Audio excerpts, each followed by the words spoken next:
죽음은 목동의 막대기와 같아서 태어남을 늙음으로, 늙음을 병들음으로, 병들음을 죽음으로 몰고 가서 마침내 도끼로 자르듯 생명을 끊어버린다.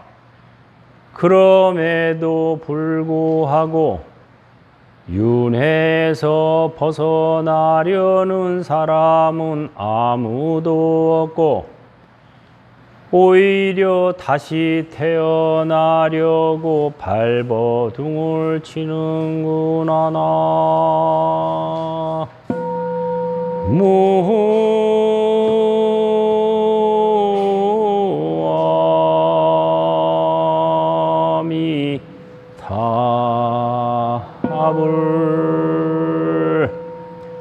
삶은 불확실하고 죽음은 확실하다.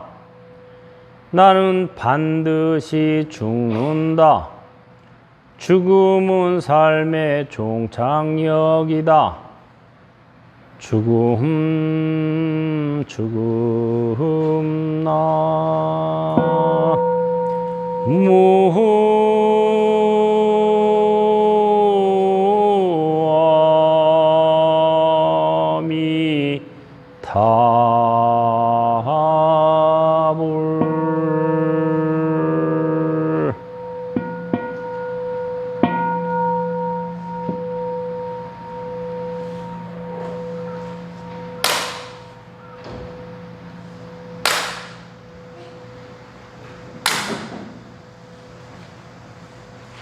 다 같이 합장하시고 따라하세요. 죽음은 목동의 막대기와 같아서 태어남을 늙음으로, 늙음을 병들음으로, 병들음을 죽음으로 몰고 가서 마침내 도끼로 자르듯 생명을 끊어버린다. 그럼에도 불구하고 윤회에서 벗어나려는 사람은 아무도 없고 오히려 다시 태어나려고 발버둥을 친다. 마음이 있다 봐. 네, 오늘은 죽음에 대한 명상을 설해 주겠습니다. 명상법도 여러 가지야. 그래? 죽음에 대한 명상이 있어요. 사람들이 죽음이라는 말 자체를 기피하죠. 뭐 대화하다가 뭐 죽음에 대해서 뭐 죽을 사자만 나와도 그런 말 하지 말고 우리 죽는 얘기 왜 하냐 뭐 이러는 경향이 있죠. 심지어 뭐 빌딩에 4층이 없는 건물도 있죠. 아라비아 숫자 4하고 죽을 4자하고 아무 상관이 없는데 발음이 같다는 이유로 4층이 없고 뭐 404호가 없고 이런 일이 왜 그러냐? 어리석어서 그래요. 어리석어서. 뭐 안 죽을 줄 알아. 젊어서는 노후 대비를 하는 사람이 지혜로워요? 어리석어요? 지혜롭죠. 젊었을 때 노후 대비를 하는 사람이 지혜롭죠. 그럼 늙어서는 뭘 대비해야 돼요? 사후 대비를 하는 사람이 지혜로운 거예요. 늙어서 사후 대비 안 하는 사람이 어리석은 사람이에요. 천하의 어리석은 사람이라. 희한하게 사람들이 젊어서 노후 대비하는 거는 해야 된다고 생각하면서 늙어서 사후 대비하는 거는 얘기도 꺼내지 마.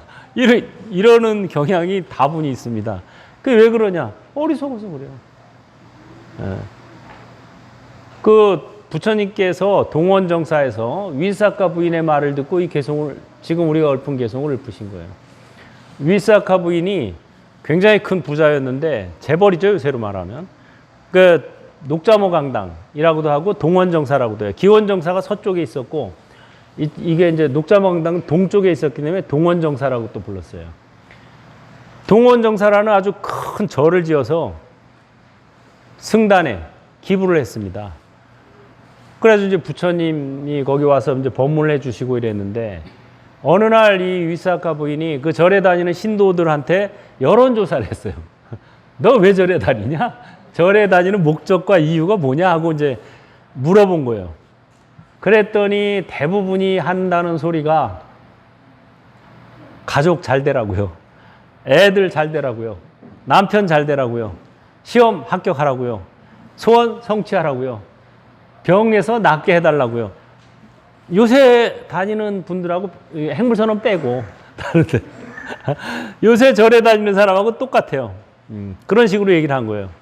대부분이 뭔가 소원 성취 아니면은 뭔가 자기 그 안 되는 거 뭐 병에서 낫다든가 뭐 낫는다든가 뭐 이런 고통에서 뭐 좀 벗어나는 거 이런 거를 다 빌어서 그거를 부처님께 위사카 부인이 그대로 전달했어요. 그러니까 부처님이 그 말씀을 듣고 바로 이 개송을 푸신 거예요. 아니 죽을 날이 얼마 안 남았는데 다들 그런데 이 윤회에서 벗어나려고 생각하는 사람은 없고 다시 태어나려고 아주 발버둥을 치는구나. 다시 태어나고 싶어서 안달을 하는구나. 법구경에 나와요. 우리가 물론 살다 보면은 이제 현실적으로 어렵고 이런 거를 벗어나고 싶죠. 그리고 또 그런 것도 필요해서 또 종교에 기대기도 하고 그래서 그걸 완전히 무시하는 건 아닌데 절에 다니는 목표가 그거는 이제 서브 목표가 돼야 돼요. 현실에서 좀 뭐가 일이 잘 풀리고 병에서 낫고 뭐 이런 건 부수적인 목표가 돼야 되고 진짜 목표는 뭐예요? 따라보세요. 생사, 해탈. 해탈이 목표가 돼야 돼. 이게 사람들이 그 아리스토텔레스 이후로 서양 철학의 영향을 받아가지고 우리나라도 역시 국민학교 뭐 중학교, 고등학교에서 배우는 게 대부분 서양식 교육이에요, 이게. 그래가지고 사람들이 인생의 목표가 뭐냐, 목적이 뭐냐 그러면 대부분 행복이래요. 행복이 인생의 목적인 줄 알아요. 천만의 말씀 만만의 공덕. 진짜 인생의 목적이 행복이라고 하려면은 진정한 행복은 뭐다? 해탈. 해탈이 진정한 행복이라고 알면은 행복이라고 답해도 돼요. 근데 우리가 흔히 생각하듯이 잘 먹고 잘 살고 부귀, 영화, 소원, 성취 이게 행복이라고 생각하면 그거는 오산입니다. 사바에서는 절대 오래가지 않아요. 모든 것은 한때예요. 따라볼까요? 잘 나가는 것도 한때요. 못 나가는 것도 한때다. 잘 나갈 때 공덕 짓고 못 나갈 때 공부하자. 빡시게. 사바의 법칙이에요. 이거. 사바에서는 모든 게 한때예요. 그게 바로 재행, 무상. 그러니까 한문으로 재행, 무상이라 그러니까 뭔 소리인지 모르는데 그 쉽게 말하자면 모든 것은 한때다예요. 한때다. 맨날 얘기잖아요. 대통령 됐다, 깜빵 갔다. 대통령 됐다, 총 맞아 죽었다. 대통령 됐다, 자살했다. 이게 다 보여주잖아요. 아주 여실하게 우리나라 같은 경우는 너무 잘 보여주고 있어요. 이게 샘플이에요, 샘플. 잘 나가는 중에 최고 잘 나가는 게 대통령이죠. 부귀 영화를 막 거머쥐니까 한때. 근데 그게 평생 가요? 한때요. 그것도 임기도 다 못 채우고 그냥 떨어지기도 하고. 임기 채우고 난 다음에 자살하는 사람, 임기 채우고 뭐 또 망명 가는 사람 뭐.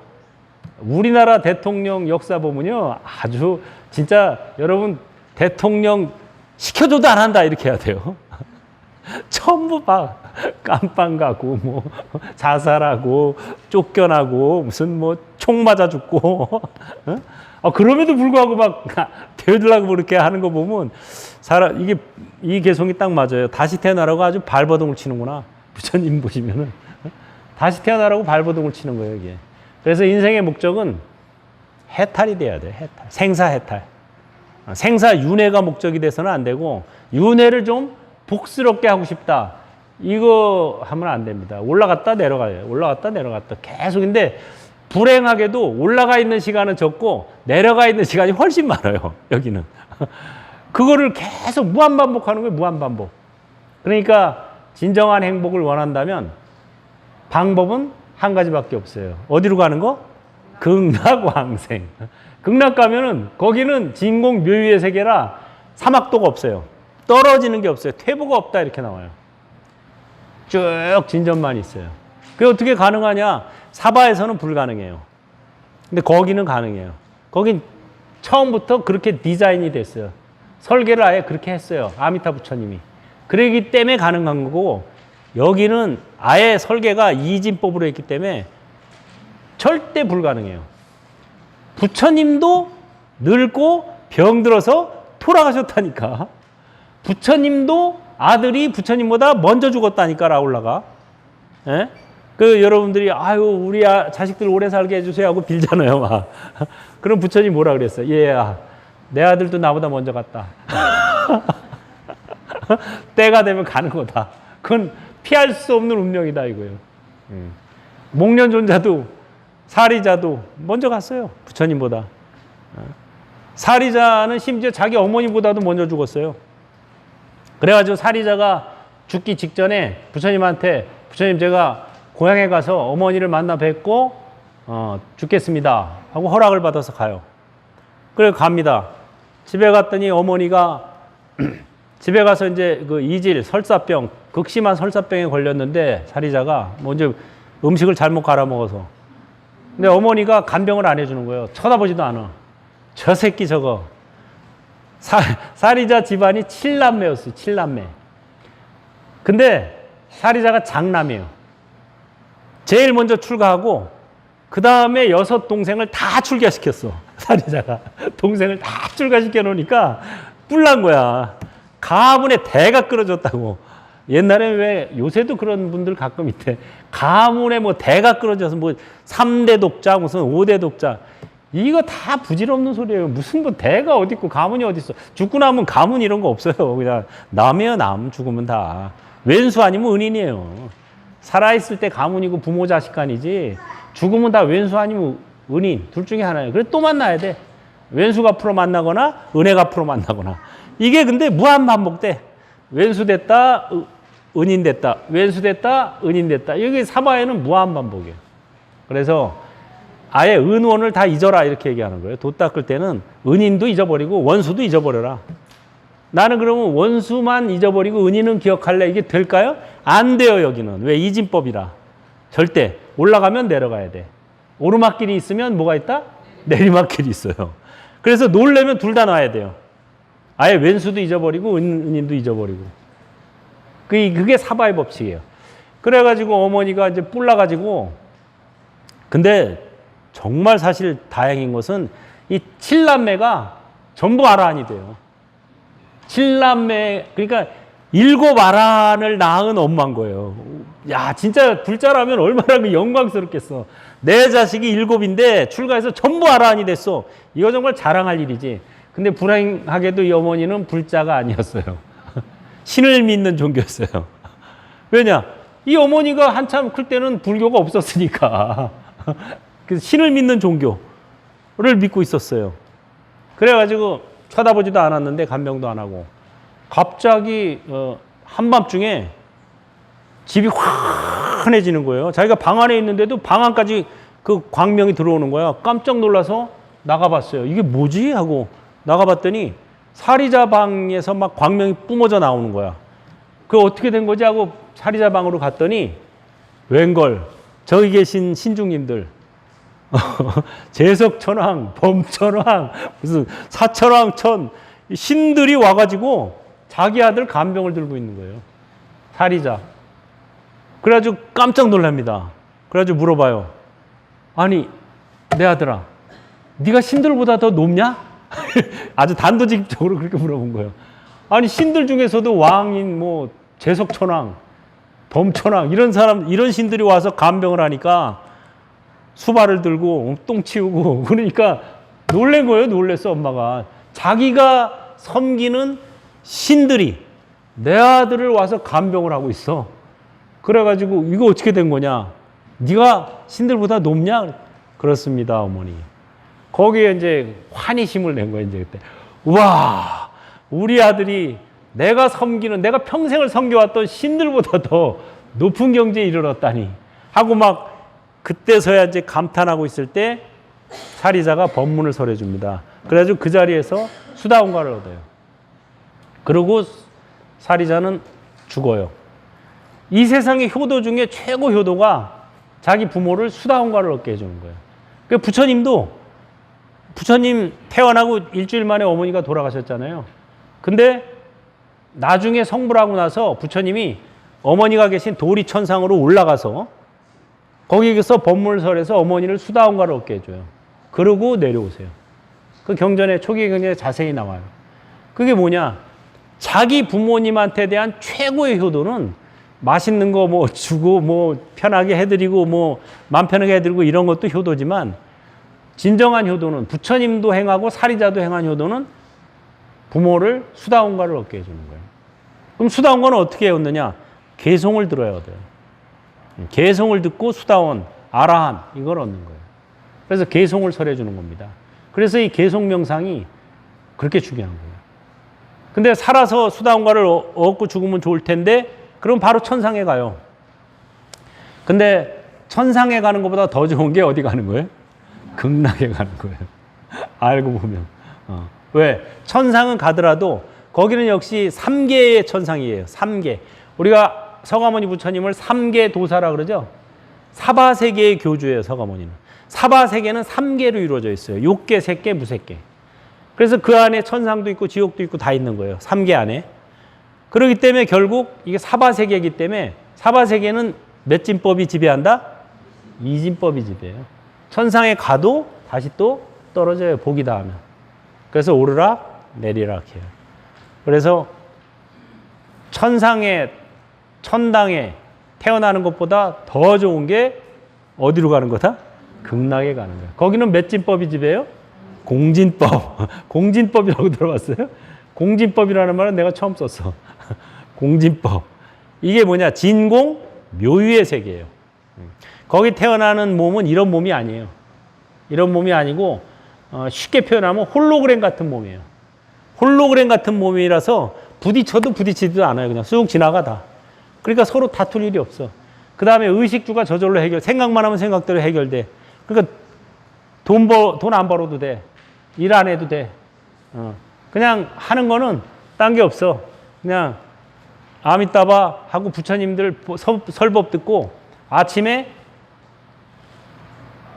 아바타를 놔두어서 불국토에 공양 올리러 다니는 거. 그게 주 일이에요. 그래서 완전히 다른 차원의 세계인데 이거를 잘 모르더라고요. 심지어 스님들도 잘 몰라요. 저도 재작년까지는 잘 몰랐어요. 솔직히 까놓고 얘기해서. 저도 재작년까지는 극락? 천상세계 중에 제일 좋은 데인 줄 알았어요.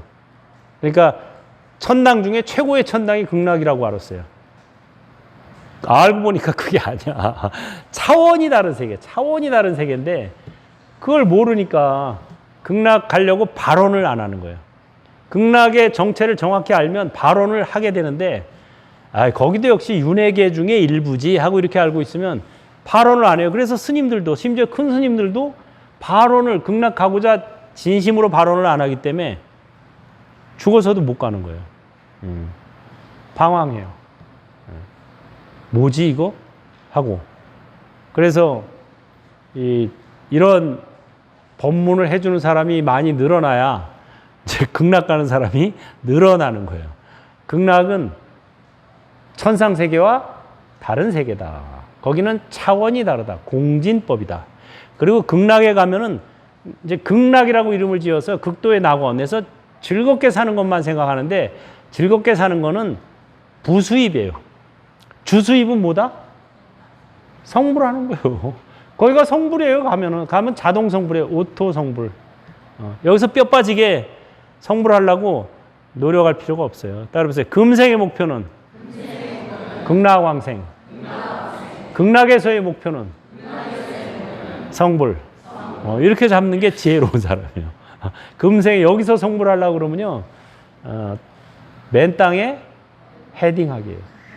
사바에서 성불하는 건 맨 땅에 헤딩하기고 극락 가서 성불하는 건 땅 짓고 헤엄치기예요. 다 성불해요. 극락 가면은 정정치가 된다 그래요. 나와요 경전에 다. 정정치는 뭐냐면 성불이 결정된 물이다 이 소리예요. 가면 무조건 다 성불이야. 그래서 누구 한 사람을 극락으로 보내주는 건 굉장히 큰 공덕이 됩니다. 왜? 예비 부처를 만드는 거예요. 예비 부처를 만드는 거니까 얼마나 큰 공덕이 되겠어요.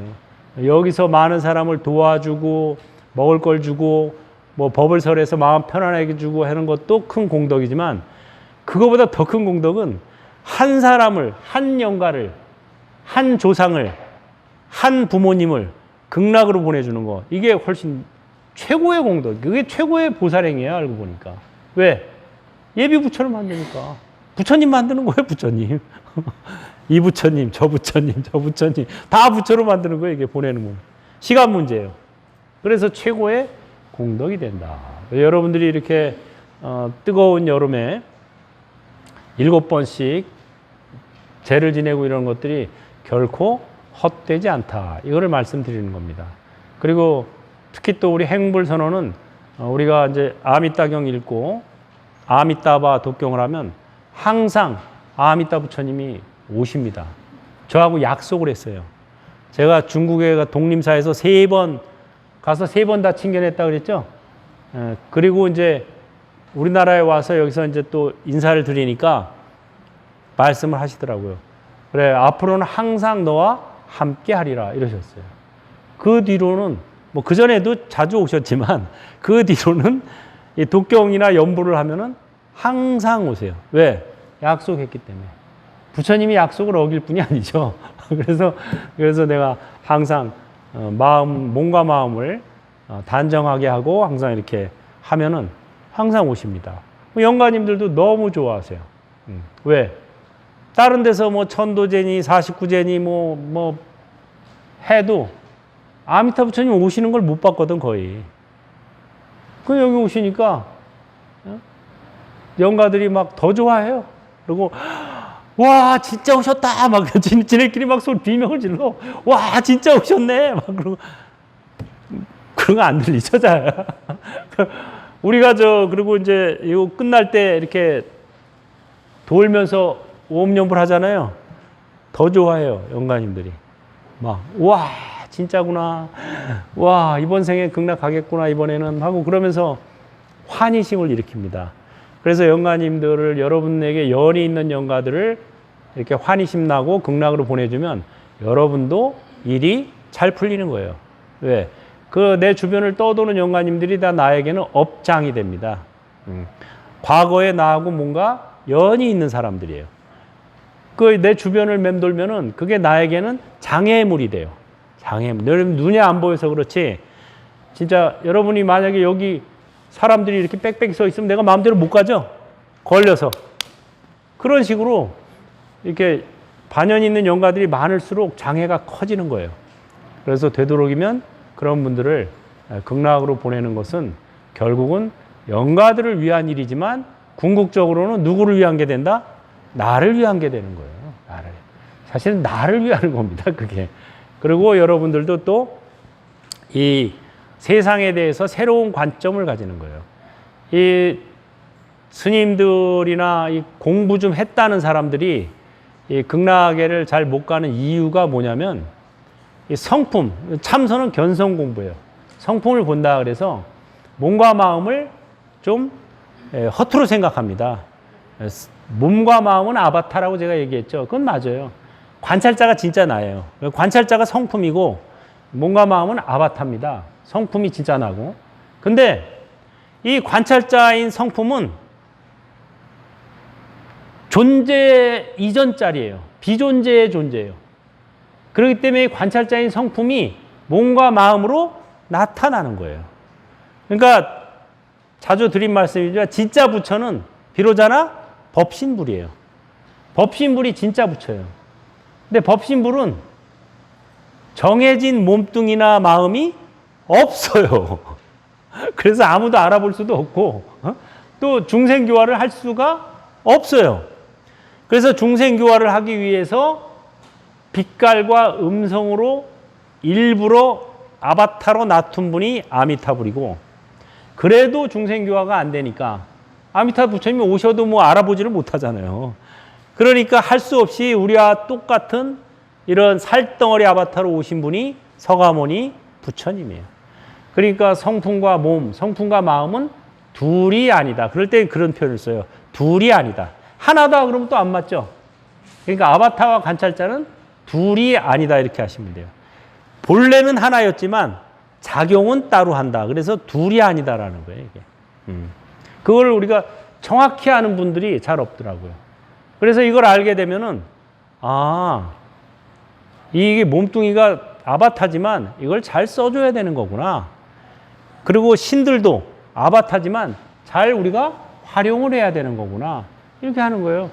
그래서 우리가 항상 천도제 지내기 전에는 신중단에 또 기도를 열심히 하죠.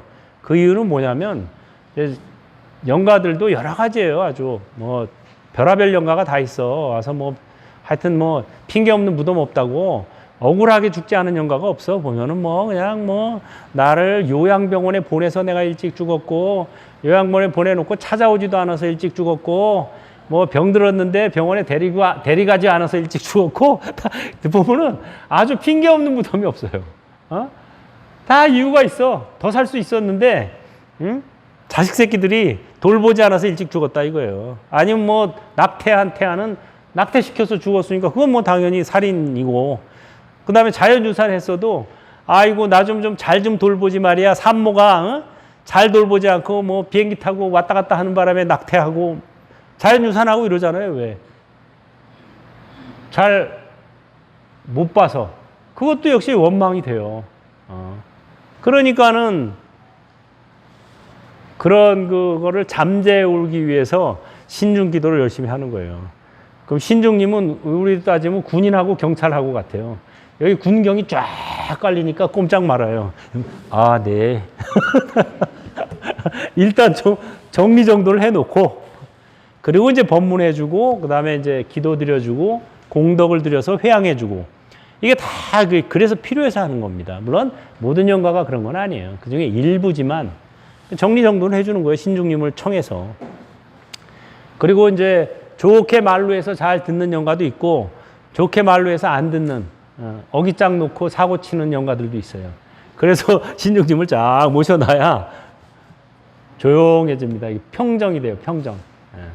그 다음에 우리가 또 참회 발언을 해주는 게 굉장히 좋아요. 다 같이 합장하시고 다시 한번 하죠. 저와 인연이 있는 모든 영가님들이시오. 금생과 전생에 지은 모든 업장을 진심으로 참회합니다. 제가 죽을 죄를 졌습니다. 하지만 이렇게 공덕을 지어드리니 부디 마음을 풀으시고 극락왕생하소서. 암이 있다 봐. 이렇게 하면 벌써 많이 풀어집니다. 제일 중요한 건 본인한테 참여하는 거예요. 본인한테. 제가 쌍계사 살 때 한번 여기 뭐가 팍 들어와가지고 몸이 굉장히 아픈데 뭐 굴신하는 게 불편한데 병원에 가니까 아무 이상이 없대요.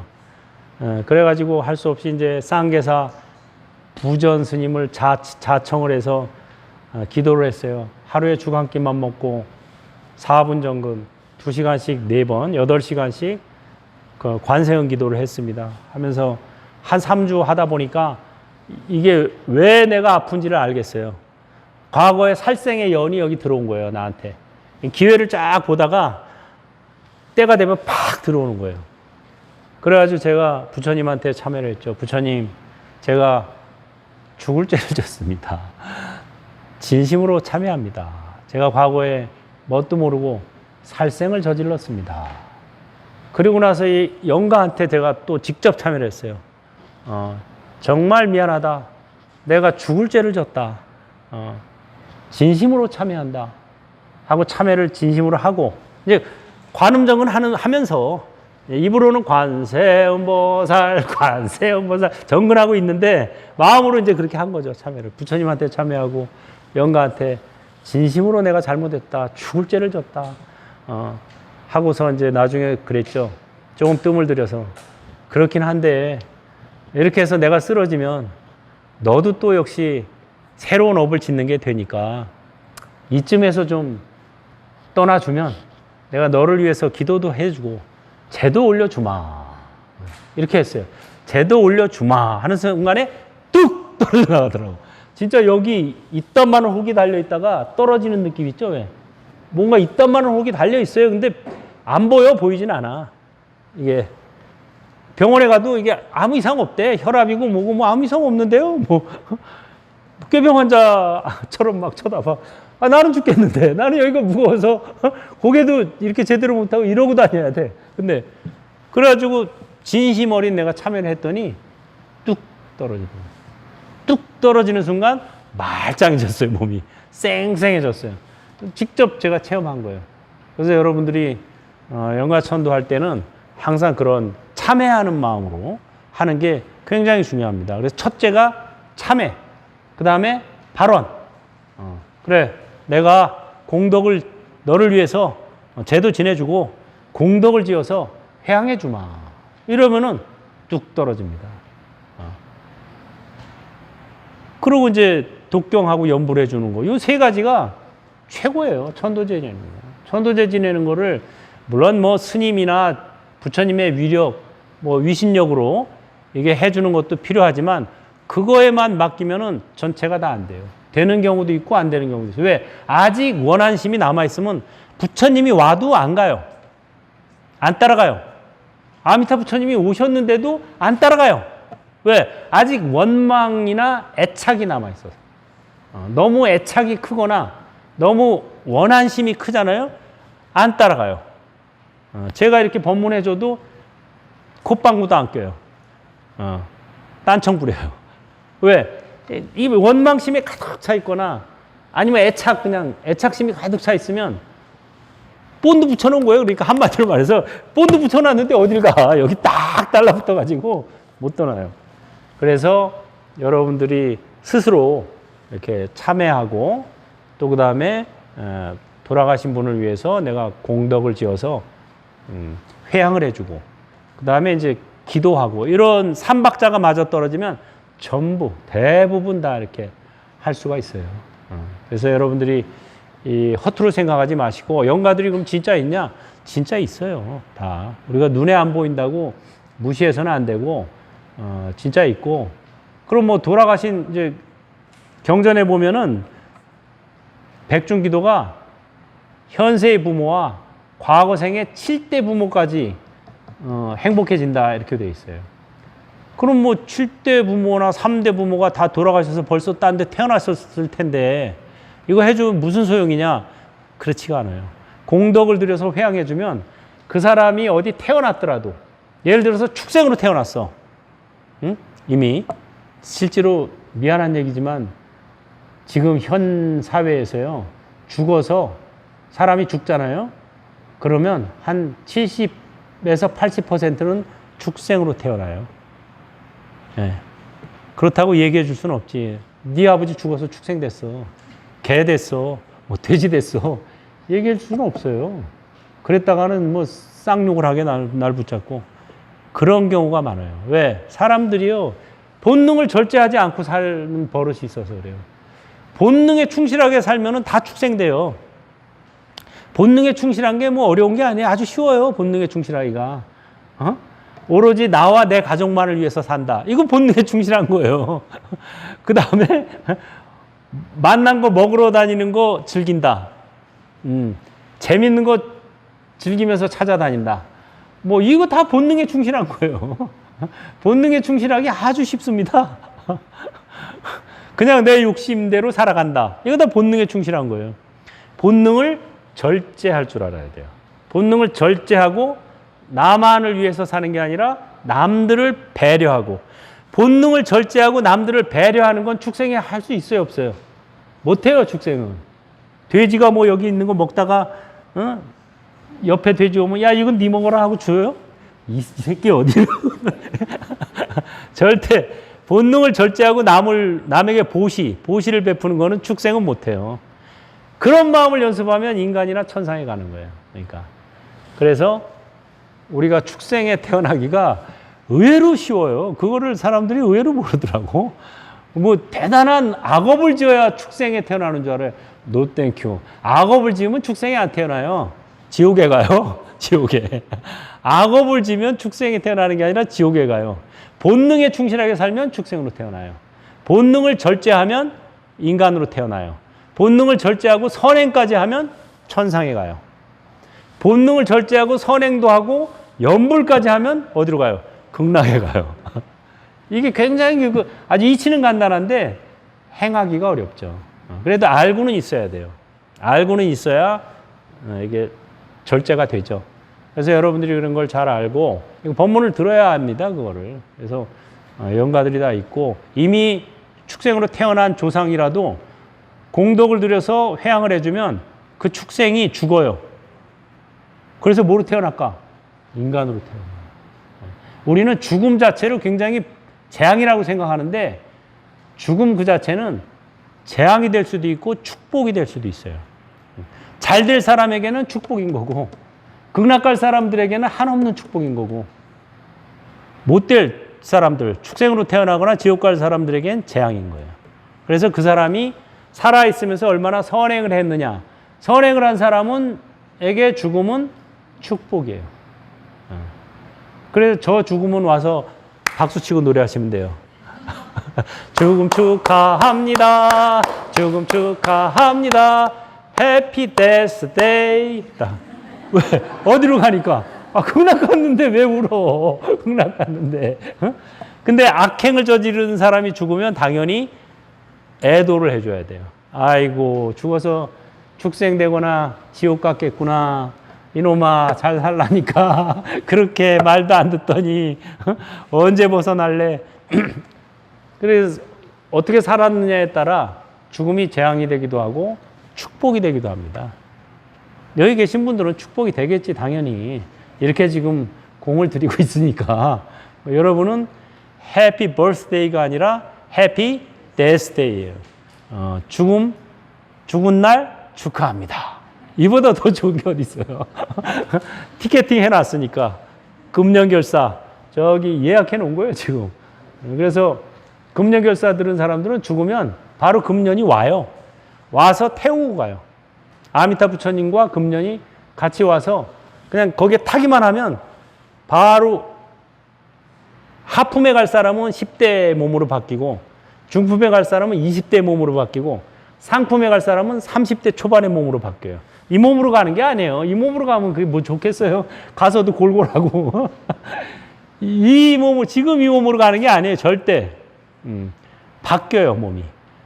그 홀로그램 같은 그런 진공 묘유의 몸으로 바뀌어서 갑니다. 그러니까 좋은 거예요. 이거 지금 80, 90 먹어서 이 몸으로 가면은 거기 가서도 그럼 꼬부랑 할머니, 꼬부랑 할아버지, 이게 무슨 뭐 즐거움이 있겠어요. 그게 아니에요. 몸이 확 바뀌어서 가요. 그래서 몇 살 나이의 몸으로 바뀌어서 갔느냐를 보면 그 사람이 극락에 하품으로 갔는지 중품으로 갔는지 상품으로 갔는지까지도 알 수가 있어요. 그래서 여러분들이 참회 발언하고 연볼만 열심히 해도 하품 갈 수 있고 공덕을 크게 지어서 회양하면 중품에 갈 수 있고 수행을 열심히 해서 아랑과를 얻으면 상품에 갈 수 있어요.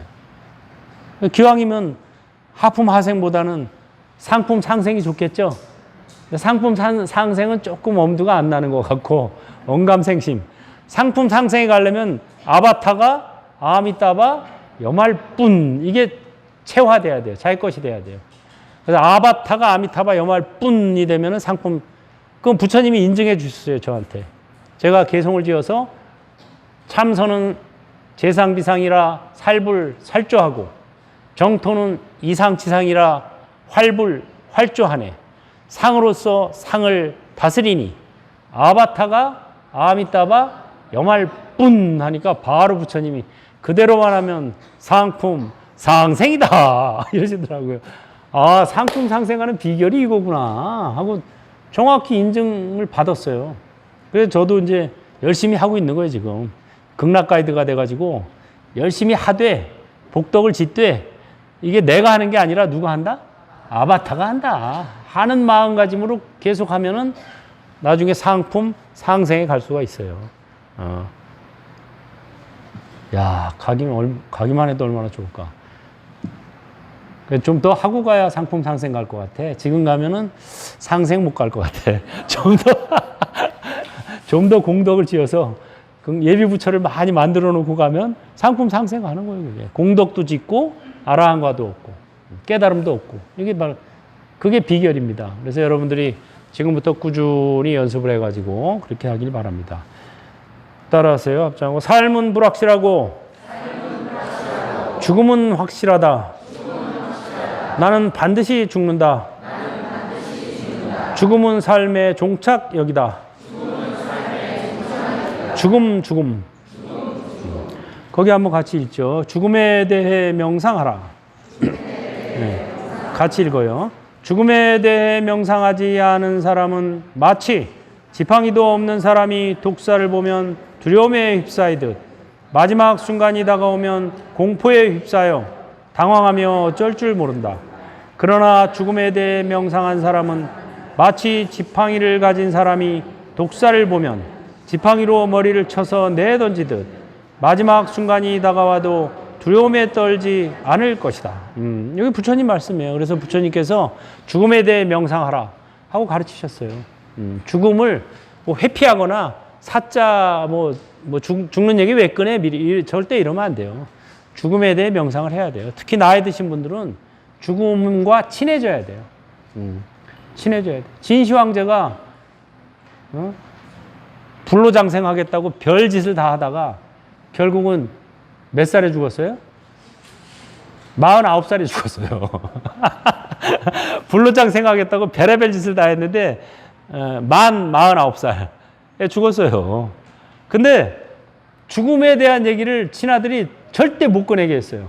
자기도 안 꺼내고 자기는 뭐 불로장생할 거라고 내 앞에서 죽음에 대한 얘기 꺼내지 마. 앞으로 죽음에 죽자라만 꺼내도 내가 가만 안 두겠어. 이런 거예요. 그래가지고 신하들이 아파가지고 누워있는데도 오락가락 하는데 죽고 나면 후계자는 어떻게 해야 됩니까? 이런 말도 못 꺼낸 거예요. 죽음 이후에 대해서 상의를 전혀 못했어요. 그러니까 유서만 써놓고 죽은 거예요. 그 유서에는 자기 큰아들을 변방으로 내쫓았는데 큰아들을 데려다가 황제를 내 다음 대를 잇게 하라 하고 유서를 썼는데 이 큰아들이 똑똑하고 작은아들은 바보 멍청이었어요. 그러니까 당연히 큰아들에게 대를 잇게 했는데 유서만 써놓고 그냥 죽어버렸는데 그거를 이제 옆에 있던 환관, 조고하고 그 이사라는 벼슬아치가 유서를 바꿔치기 해버렸어요. 큰아들은 이 편지를 받으면 바로 자결해라. 그 다음에 작은 아들을 황제로 삼아라. 이렇게 그 밑에 신하들이 바꿔치기 해버린 거예요. 그래가지고 큰아들은 자기가 원래는 황제 될 사람인데 그거 받고 자결했어요, 진짜. 그리고 작은 아들 바보 멍청이가 황제가 됐어요. 이 신하들이 왜 그렇게 했느냐? 똑똑한 놈이 황제 되면 모시기 어렵잖아요. 바보 앉혀놓으면 어때요? 지네들 마음대로 할 수가 있거든. 그래가지고 바보로 앉혀놓은 거예요. 그래가지고 진시 황제 죽고 나서 3년 만에 대진제국이 멸망했어요. 3년 만에 멸망했어요. 바보를 황제로 앉혀놓으니까 뭐 멸망해버린 거예요. 3년 만에. 그 수십 년을 죽어라고 노력해서 천하통일을 이루었는데 그게 한 10년 정도 있다가 죽었거든요. 진시 황제는 49세. 그리고 3년 만에 멸망해버린 거예요. 멸망. 그러니까 죽음에 친해져야 돼요. 나이가 들수록. 이게 젊어서 노후 대비하듯이 늙어서는 사후 대비를 해야 돼요. 가족들하고도 편하게 얘기해야 돼요. 야, 나 죽고 나면은 이렇게 해라. 유산 정리. 뭐 그것도 미리미리 다 얘기해 주고 그 다음에 또 나 죽기 전에 나도 공덕을 좀 지어놓고 죽어야 되겠다. 그래서 자기 있는 유산 가지고 공덕 지어서 좀 회양도 하고 이런 식으로 해서 자기 갈 길을 자기가 마련하고 내세를 준비해야 돼요. 그냥 마무리만 잘하면 되는 게 아니라 내세를 준비하는 게 이게 지혜로운 사람입니다. 그래서 자기가 준비해야지 아이들한테 맡기면은 아이들은 그거 잘 안 해요. 여기에 나하고 같이 살던 노스님이 하나 계셨어요. 내가 여기 초창기에 처음에 그 노스님이 이제 기도하는 스님으로 내가 모셨었는데 그 스님이 이제 어느 절에서 있었던 일화를 자기 얘기를 해주는 거예요. 아이들이 3형제가 있었는데 이 아버지가 이제 죽으면서 이제 1,000만 원을 맡기고 갔대요. 나 죽고 나서 천도제비로 써줘라 하고 1,000만 원을 그것도 아이들한테 맡기면 이거 믿음직스럽지 않으니까 스님한테 직접 맡긴 거예요. 스님, 제가 죽으면 저 새끼들 저 못 믿겠어. 그러니까 나 천도제 좀 정성스럽게 지내주세요 하고 1,000만 원을 맡기고 간 거예요. 근데 죽고 나서 얘네들이 왔대요. 찾아와서 천도제 지내준다 그러니까 돈 도로 달라고. 우리 천도제 안 지낸다고. 돈 도로 달라고. 그래서 도로 줬대요. 1,000만 원. 왜 그러냐 그랬더니 그 3형제인데 3형제 중에 둘째가 와이프가 교회 다닌대. 그래가지고 그 와이프가 극구 반대했대요. 천도제 나 절에 가기 싫고 천도제 그딴 거 지내기 싫다. 극구 반대하니까 핑계김에 이 3형제가 야, 그러면 어떻게 해야 되지? 회의를 했대요. 회의를 해가지고 야 이렇게 반대하는데 뭐 할 필요 있냐? 그럼 우리 1,000만 원 도로 받아가지고 300만 원씩 논아갖고 100만 원은 우리 회식이나 한번 하자. 이거 싫어해요, 싫어. 싫어해요. 그래가지고 와서 뭐 그래 떼쓰는데 어떻게 해요? 도로 돌려줘야지. 그래가지고 진짜 300만 원씩 나눠갖고 3형제가 100만 원 갖고 회식했대요. 어이가 없어요. 그러니까 자식들 믿지 말고 자기 공덕은 자기가 아예 짓고 가야 돼. 짓고 그냥 나님 모시고 뭐 불상 뭐 하고 아니면 뭐 자기 그래서 이 죽음에 대해 미리 준비하는 건 지팡이를 가진 사람이 죽음이 다가오면 마치 독사를 보면 탁 쳐내는 것처럼 당황하지 않는다 이거예요. 미리 준비 안 해놓으면 당황해요. 내가 잘 아는 어떤 분도 엊그저께 아버지가 위독하다고 막 병원에 막 중환자실에 모시고 왔다 갔다. 그 사람도 불교 공부도 많이 하고 뭐 큰 스님들도 많이 알고 법문도 많이 듣고 다닌 사람인데도 당황해서 어쩔 줄을 모르더라고. 그래서 내가 야 참 저런 사람도 저러니 일반인들은 말할 게 없겠구나 싶어요. 자, 이 본문을 들은 사람들 가운데 단 한 사람 16살 직종홍의 딸이 이 말씀을 새기고 3년 동안 실천했다. 3년 후 부처님께서 다시 알라위로 오셔서 법문하는 자리에서 부처님께서 그녀에게 물었어요. 그대는 어디서 오는가? 그랬더니 이 소녀가 모릅니다. 어디로 가는가? 했더니 또 모릅니다. 모르는가? 했더니 압니다. 아는가? 했더니 모릅니다. 이거 무슨 선문답이야. 이거 선문답이야, 선문답. 그래가지고 주변 사람들이 이게 무슨 소리지? 그랬더니 부처님이 설명해 주는 거예요. 우리가 이 세상에 태어났을 때 어디서 왔는지 모른다 이거예요. 어디서 왔는지 아는가 하고 어디서 오는가 하고 물으니까 모릅니다. 태어나기 전에 어디서 왔는지. 그 다음에 어디로 가는가? 죽으면 어디로 가는지 아는가 하고 물은 거예요. 그랬더니 모릅니다. 모르는가? 이거는 네가 죽는다는 것을 모르느냐? 그랬더니 압니다. 아는가? 이건 언제 죽는지 아느냐? 그랬더니 모릅니다. 딱 이거 선문답에서. 그래가지고 이 소녀를 부처님께서 칭찬하시고 이 소녀는 죽자마자 바로 수다원가를 얻어서 죽자마자 바로 천상에 태어났다. 이게 이제 법구경에 자세히 나옵니다.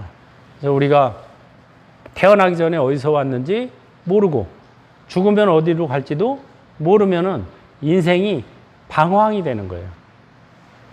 방황. 근데 죽으면 어디로 갈지를 알면, 내가 종착지를 알면 인생이 즐거운 여행이 됩니다. 죽으면 어디로 갈지를 모르면은 방황이 되고, 어디로 갈지를 알면 여행이 되는 거예요. 소풍이 되는 거예요. 그래서 여러분들이 이 극락 왕생한다는 확신이 생기면 인생이 이제 즐거워지기 시작하는 거예요. 지금부터. 왜? 죽어도 좋아 이렇게 되니까. 죽어도 좋아가 아니라 뭐예요? 죽으면 더 좋아. 이렇게 되니까. 인생이 즐거운 마음으로 살 수가 있어요. 언제 어디서 무슨 일을 당해서 죽어도 당황할 일이 없어요. 그런데 그렇지 않으면 당황하고 힘들어하고 고통스러운 거예요. 그거를 부처님께서 아시고 죽음에 대해 명상하라. 살아있을 때. 원래는 이제 젊어서는 노후 대비하고 늙어서는 사후 대비를 하는데 미안한 얘기지만 자기가 언제 죽을지 정확히 모르면 지금부터 사후 대비를 해야 되는 거예요.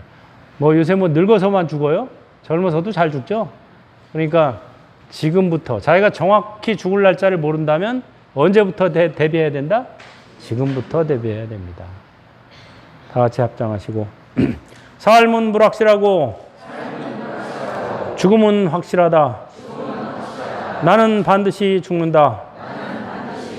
죽음은 삶의 종착역이다. 죽음. 젊어서는 노후 대비. 늙어서는 사후 대비. 언제 갈지 모른다면 지금부터 준비하세. 아미따바.